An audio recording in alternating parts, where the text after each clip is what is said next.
Junction diode in reverse bias. तो पहली condition हम बना करके चल रहे हैं, when there is no biasing. ये पी टाइप है और ये N type. There is no biasing, ये N type.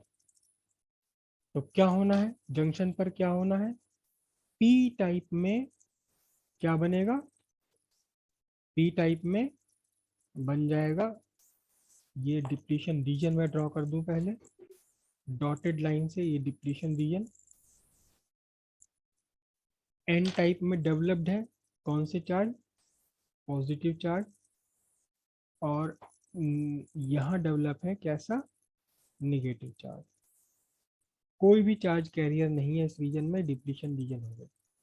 No biasing at all, no biasing at all.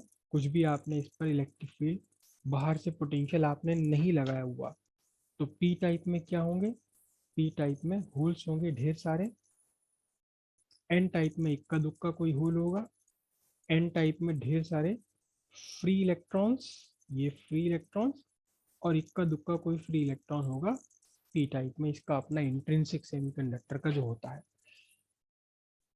No biasing, there is no biasing,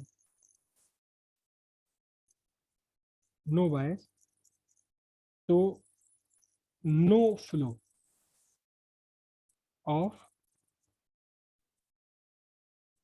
majority charge carriers. Majority charge carriers का flow यहाँ बिल्कुल भी नहीं हो रहा, बिल्कुल भी नहीं हो रहा मेजॉरिटी चार्ज कैरियर्स का फ्लो, क्योंकि बैरियर वोल्टेज इतना स्ट्रांग है, इतना स्ट्रांग है, इसके अक्रॉस बैरियर वोल्टेज इतना स्ट्रांग है कि उस वोल्टेज को, सिलेक्टिक फील्ड को तोड़कर कोई भी फ्री इलेक्ट्रॉन एन टाइप से पी टाइप में नहीं जा सकता, कोई भी होल पी टाइप से एन टाइप में नहीं जा सकता। ठीक है, अब आपने इसके ऊपर रिवर्स बायस आपने लगाया, रिवर्स बायस लगाया। अच्छा, इस कंडीशन में क्या है, इस कंडीशन में एक इंटरनल इलेक्ट्रिक फील्ड है, कहाँ से कहाँ, एन टाइप से पी टाइप की तरफ को, एन टाइप से पी टाइप की तरफ को एक इलेक्ट्रिक फील्ड है। और ये कौन सा इलेक्ट्रिक फील्ड है, इसको हम बोलते हैं इंटरनल इलेक्ट्रिक फील्ड, ई आई मैं इसको लिखता हूँ। हालांकि बुक्स में इसे कुछ और लिखा हुआ है, लेकिन ई आई, इंटरनल इलेक्ट्रिक फील्ड कहना ज़्यादा आसान है, इंटरनल इलेक्ट्रिक फील्ड समझना ज़्यादा आसान है। अब आपने इसके ऊपर नेगेटिव पोटेंशियल लगाया, नेगेटिव पोटेंशियल लगाया, तो क्या कंडीशन बनने वाली है, रिवर्स बायस में डाल दिया आपने अपने डायोड को।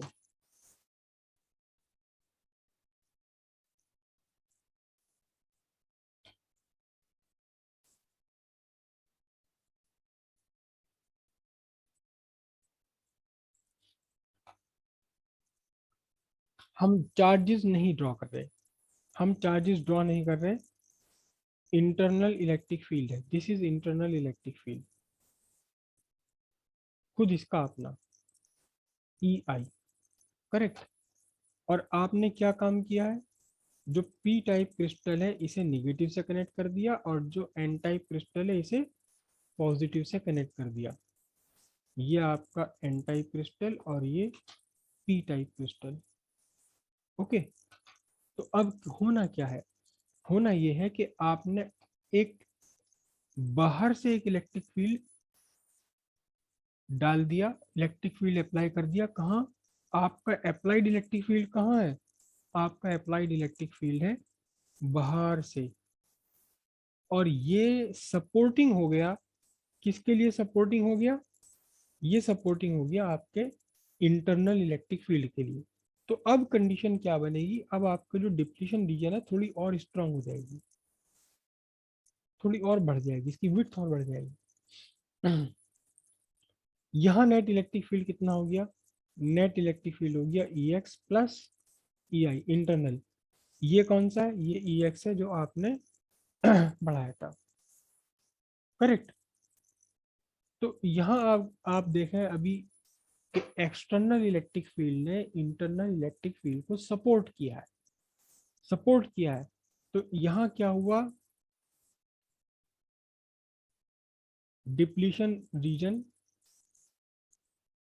ये वाइडन हो गया और बड़ा हो गया, विड्थ इसकी बढ़ गई, क्या हुआ, स्ट्रॉन्गर हो गया। जो इलेक्ट्रिक फील्ड है, इलेक्ट्रिक फील्ड इन इन डिप्लीशन रीजन स्ट्रॉन्गर हो गया। और इस इलेक्ट्रिक फील्ड ने क्या काम किया हुआ था, इस इलेक्ट्रिक फील्ड ने रोका हुआ था मेजोरिटी चार्ज कैरियर्स के फ्लो को। ये और ज्यादा स्ट्रांग हो गया तो क्या होगा भाई, मेजोरिटी चार्ज कैरियर्स का फ्लो नहीं हो रहा था, अब भी क्या होगा, अब भी वही है, नो फ्लो ऑफ, सर हाँ सर उल्टी तरफ को तो भाग सकते हैं इलेक्ट्रॉन, उल्टी उधर से तरफ को, इलेक्ट्रिक फील्ड भी मिल गई। हाँ सही बात है, सही बात है, वो आप सही कह रहे हो, उल्टी तरफ को भागेंगे, बिल्कुल भागेंगे। तो जो फ्री इलेक्ट्रॉन्स यहाँ हैं विदाउट बायसिंग में, वो यहाँ आकर इकट्ठे हो जाएंगे, जंक्शन से दूर चले जाते हैं, और इसी तरह होल्स जो है वो जंक्शन के पास आ जाते हैं, लेकिन फ्लो नहीं कर पाएंगे। इलेक्ट्रॉन्स का फ्लो नहीं हो रहा ना इधर से उधर में, तो फ्लो नहीं हो पाएंगे। तो इलेक्ट्रॉन, सर जितने भी माइनॉरिटी चार्ज कैरियर्स हैं वो फ्लो हो जाएंगे फिर तो सारे। हाँ अब ये बात सही है आपकी, कि क्योंकि ये डिप्लीशन रीजन का इलेक्ट्रिक फील्ड और स्ट्रॉन्गर हो गया, विच support the flow of minority charge carriers. तो इस तरह से कोई इलेक्ट्रॉन, अगर ये पी टाइप का कोई इलेक्ट्रॉन आया तो इसे भेज दिया जाएगा एन टाइप में, और by the way N type का कोई होल यहाँ आ गया तो इसे भेज दिया जाएगा किसमें, पी टाइप में। ये कौन सा क्या है, ये आपका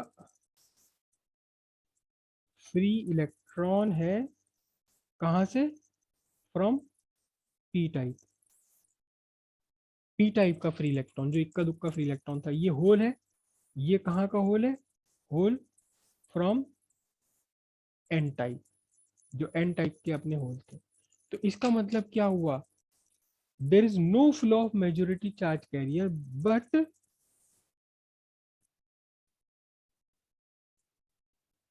small current, small current due to flow of minority charge carriers. Minority charge carriers के कारण यहाँ एक करंट का फ्लो बन जाएगा। There is no flow of majority charge carriers, but there is a small current due to flow of minority charge carriers. तो अब हम ग्राफ में आ जाएं, पीछे जो हमने ग्राफ बनाया था उसी ग्राफ में हम रिवर्स बायस बनाते हैं। ये हमारा बन रहा था फॉरवर्ड बायस के लिए, और यहाँ अब हम बनाएंगे रिवर्स बायस के लिए। तो y निगेटिव एक्स एक्सिस पर हमने क्या लिखना है, हमने क्या लिखना है, रिवर्स बायस, रिवर्स बायस यानी रिवर्स वोल्टेज। और निगेटिव वाई एक्सिस पर, क्योंकि अपोजिट डायरेक्शन में, फॉरवर्ड करंट की अपोजिट डायरेक्शन में करंट चलेगी, ये क्या होगा, ये यहाँ हम लिखेंगे, यहाँ इस पर क्या लिखेंगे, यहाँ लिखेंगे रिवर्स करंट। और ये फॉरवर्ड करंट क्योंकि मेजोरिटी चार्ज कैरियर्स के कारण थी तो मिली एम्पियर्स में, और रिवर्स करंट कैसी है, reverse current due to minority charge carrier है, लेकिन माइनॉरिटी चार्ज कैरियर हजारों लाखों गुना कम होते हैं, तो इसलिए ये किस में होगी, ये माइक्रो एम्पियर्स में होगी, क्योंकि माइनॉरिटी चार्ज कैरियर्स के कारण ये करंट है, करेक्ट। तो अब इसका ग्राफ कैसे बनने वाला है, इसका ग्राफ देखो कैसे बनेगा, कि जैसे जैसे आपने रिवर्स बायस इंक्रीज किया, जैसे जैसे आपने रिवर्स बायस इंक्रीज किया, वैसे वैसे रिवर्स करंट बढ़ती चली जाएगी due to the flow of more and more minority charge carriers.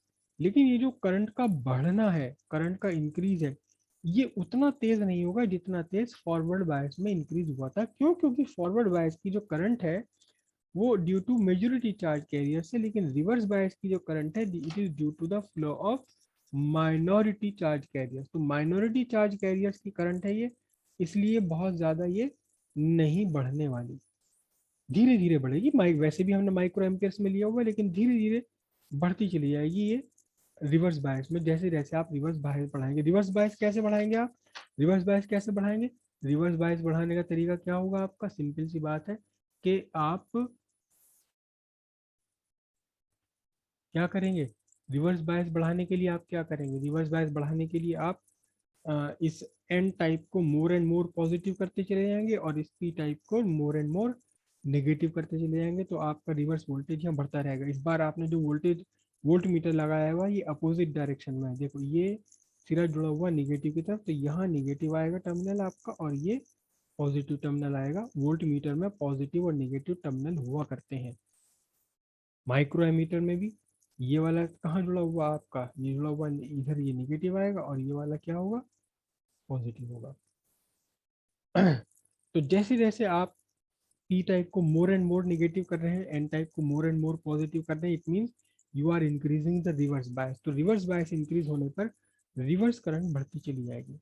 अब क्या होगा देखना जरा ध्यान से, रिवर्स बायस आप इंक्रीज कर रहे हैं, इसका मतलब आपने जो इस पर इलेक्ट्रिक फील्ड अप्लाई किया हुआ विच support the internal electric field, इसको आप और ज्यादा स्ट्रॉन्ग कर रहे हैं। जब आप पोटेंशियल डिफरेंस इंक्रीज करेंगे अपने बायसिंग से पॉजिटिव और नेगेटिव टर्मिनल के बीच, एन टाइप और पी टाइप के बीच, तो ये जो इलेक्ट्रिक फील्ड आपने एक्सटर्नल अप्लाई किया हुआ है, this electric field becomes more and more stronger and stronger. तो अब कंडीशन क्या बनने वाली है, अब कंडीशन क्या बनेगी आपके लिए, कंडीशन कुछ ऐसी बनेगी, क्या कि पी टाइप और एन टाइप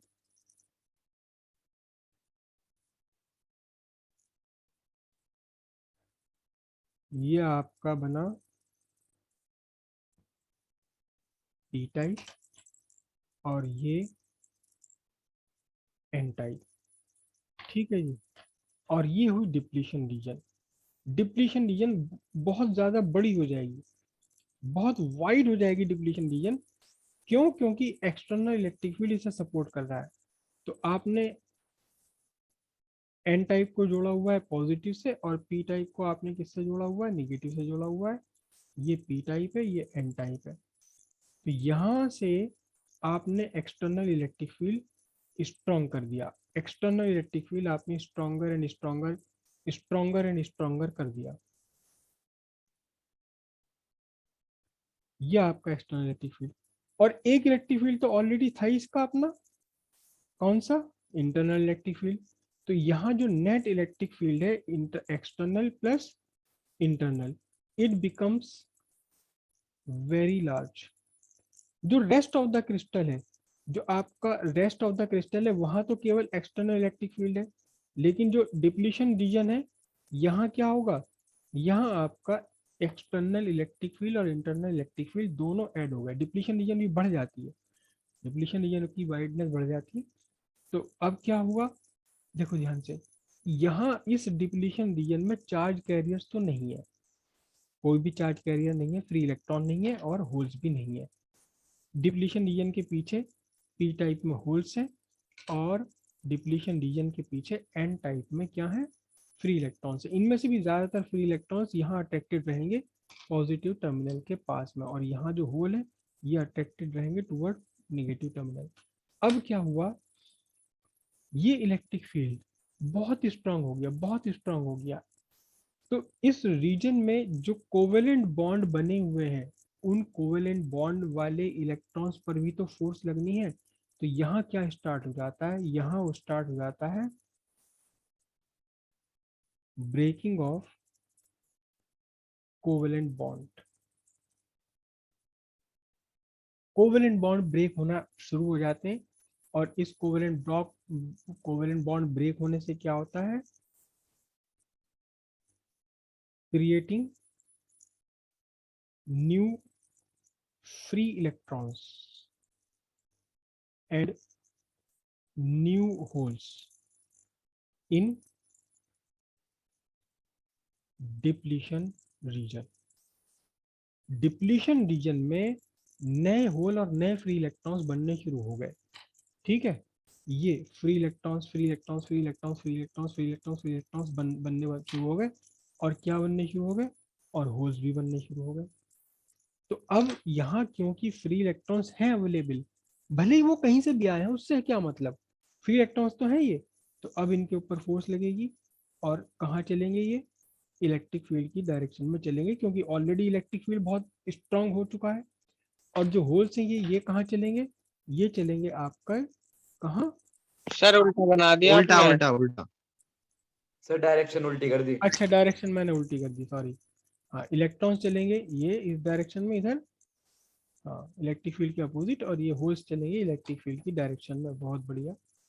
मतलब ऐसा है कि आप सबकी तबीयत ठीक है। आज मेरे सर में पता नहीं क्यों सुबह उठते ही नींद खुली है, तो सर दर्द के साथ नींद खुली है आज, पता नहीं क्यों। तो एक बार को तो ऐसा लग रहा था कि शायद क्लास ले भी नहीं पाऊंगा, लेकिन अब ठीक है, चल रहा है काम। तो नए नए फ्री इलेक्ट्रॉन्स और नए होल बन गए डिप्लीशन रीजन में, और ये बने बहुत सारे, क्योंकि कोवेलेंट बॉन्ड तो यहाँ थे ही बहुत सारे, वो बहुत सारे कोवेलेंट बॉन्ड एक साथ टूट गए।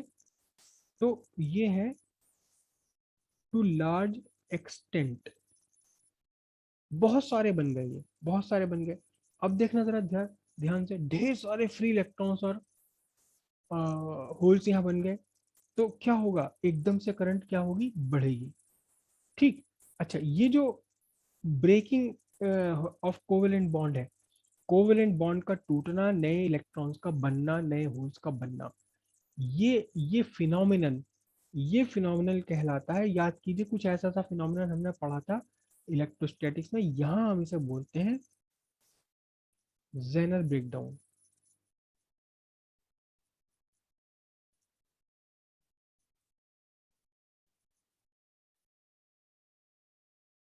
जेनर ब्रेकडाउन, जेनर साइंटिस्ट का नाम है, उन्हीं के नाम पर जेनर ब्रेकडाउन हो जाता है।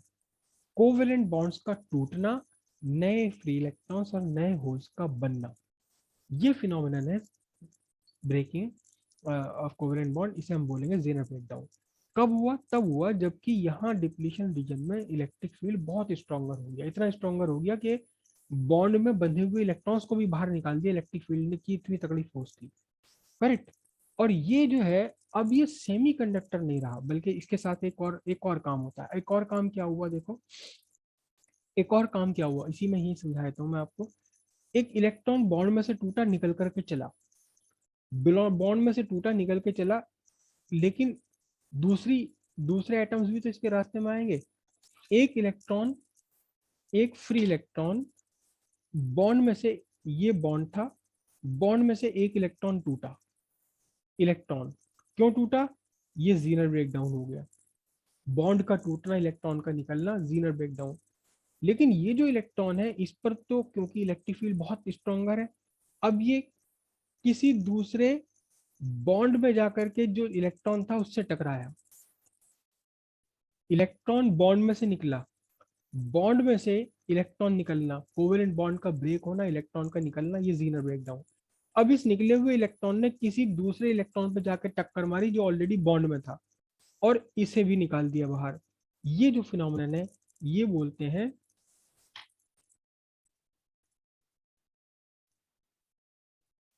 एवलांच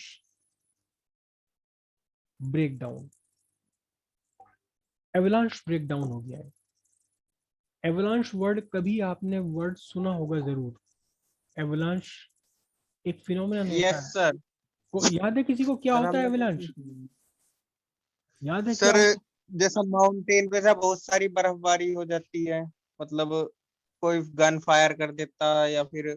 ओह बिल्कुल सही, उससे बिल्कुल बहुत सही। सारा बर्फ आने लगता है। हाँ हाँ हाँ हाँ हाँ, आपने किसी पिक्चर का सीन देखा शायद ये, कि वो विलेन था, वो हीरो कह यस रहा था सर। मत चला मत चला, गोली मत चला, गोली मत चला, सब मर जाएंगे, सब दब जाएंगे, और फिर भी उसने नहीं मारी, गोली चला दी, और वो उसकी जो वाइब्रेशन थी उससे एवलांच हो गया। एवलांच, एवलांच क्या है, एवलांच, एवलांच एक तरह का बर्फ का ही होता है एक्चुअली। तो एवलांच अक्सर बर्फ का ही होता है, बर्फ के पहाड़ों पर, कभी कभार जमीन का भी एवलांच हो जाता है, अक्सर तो बर्फ का ही होता है। कैसे होता है एवलांच, कि एक पहाड़ है, ये पहाड़ है, पहाड़ स्लोप है पहाड़ का, और इसके ऊपर बर्फ जमी हुई है, यहाँ ही बर्फ जमी हुई है, चारों तरफ बर्फ जमी हुई। कुछ ऐसे हुआ कि एक छोटा सा बर्फ का टुकड़ा, एक बर्फ का गोला यहाँ नीचे चलने लगा, एक बर्फ का गोला छोटा मोटा, फुटबॉल के बराबर, और फिर इसने दूसरे को टकराया, ये भी चलने लगा, ये भी चलने लगा, और यहाँ आते आते पूरा का